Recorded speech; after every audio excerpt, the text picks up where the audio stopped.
For people to dismiss these questioners as conspiratorial advocates or conspiratorial theorists, that's completely out of line, because the questions remain because the president, who should be able to answer them, will not. We have plenty of evidence that the attack on Afghanistan was planned.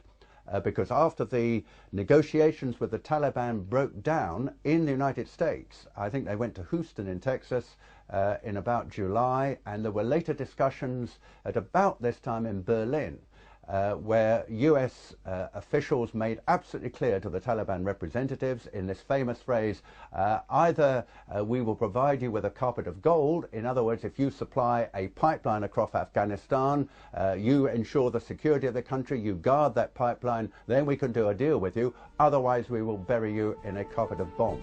In the years since 9/11, scores of highly regarded individuals have gone public to express their serious doubts about 9/11. These include former presidential advisor and CIA analyst Ray McGovern, the father of Reaganomics and former Assistant Secretary of the U.S. Treasury, Dr. Paul Craig Roberts, BYU physics professor Stephen Jones, former German Defense Minister Andres von Bülow, former MI5 officer David Shayler, former Blair cabinet member Michael Meacher, former chief economist for the Department of Labor during President George W. Bush's first term, Dr. Morgan Reynolds, and many more.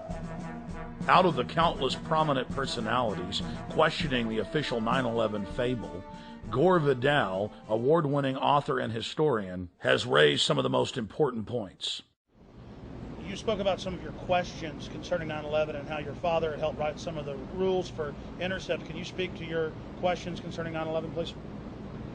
Well, there was a big story about in the India Times, which is a very good newspaper, and it was about 9/11. And we had just found out, the world had found out, that Mohammed Atta, who was a Saudi Arabian guy, but seemingly working for Osama bin Laden, that he was in charge of the planes that crashed into the New York buildings.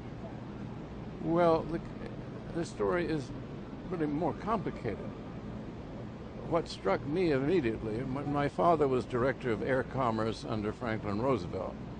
My father, who was been one of the original Army Air Force flyers in World War I, he had put in a lot of sort of safety things. In the event of a hijacking of a passenger liner or any plane that they knew about, that fighter planes would be scrambled, that is, sent up into air immediately within minutes in order to force the plane down, to change course, shoot it down if you had to. And you don't need orders from the president, the vice president, or anybody else. That's the law. Well, they didn't go up after 9/11. Everybody knew what had happened, and the planes were still on their way to Washington to hit the Pentagon, when suddenly from Otis Air Base comes one fighter plane. Otis Air Base is in Massachusetts. Might just as well have been in Canada. That was the only fighter plane which, according to law, they all should have been up there, and not one went up. Well, that could only happen if somebody had told them to stand down, not to respond to what was, after all, their sworn duty. That's the Times of India broke the story, and then that well-known radical rag, the Wall Street Journal, also wrote about it. I thought by then places like the New York Times would have waked up, but the New York Times is incapable of waking up to anything important. Months before 9/11, on June 1st, 2001, Dick Cheney ordered then Secretary of Defense Donald Rumsfeld to issue this order to NORAD and the Pentagon. The document revoked their standing orders to shoot down errant or hijacked aircraft and instructed them to stand down until they were given orders by the President, Vice President, or Secretary of Defense. Then on 9/11, NORAD and the Pentagon waited for over an hour while the attacks were taking place for the orders to defend America that never came. Here is Transportation Secretary Norman Mineta testifying before the 9/11 Commission about an aide coming in to the Vice President On the morning of 9/11, as what was reported as Flight 77 was approaching the Pentagon, from the exchange it is clear that Dick Cheney was ordering an ongoing stand down. I wanted to focus just a moment on the Presidential Emergency Operating Center.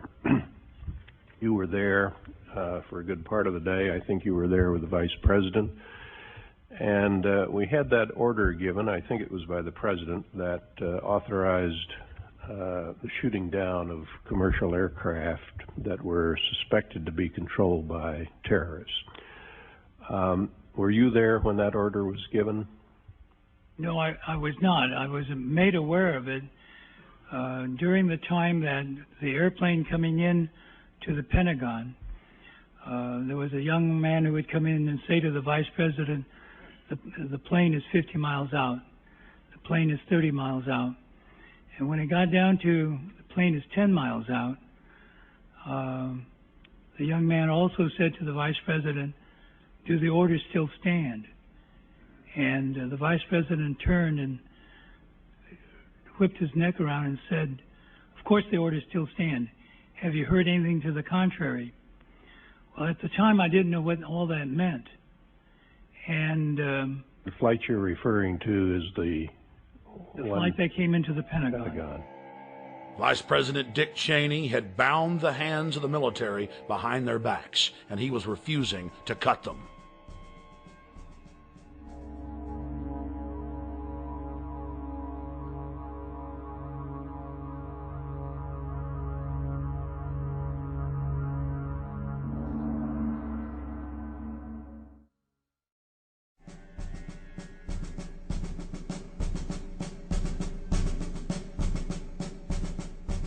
On the 5th anniversary of the September 11th coup against America, thousands of citizens took to the streets of New York to expose the cover-up. The people are sick and tired of the real perpetrators of 9/11, grandstanding like heroes and using the tragedy as a pretext to turn America into an Orwellian police state. Once everybody gets here, we're going to all get together, we're going to go over to Ground Zero.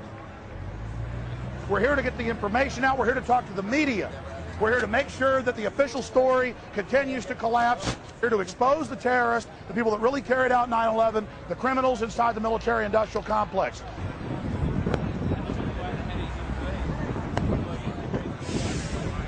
The vast majority of New York firefighters and police that we spoke with, off the record, said they knew that 9/11 was an inside job.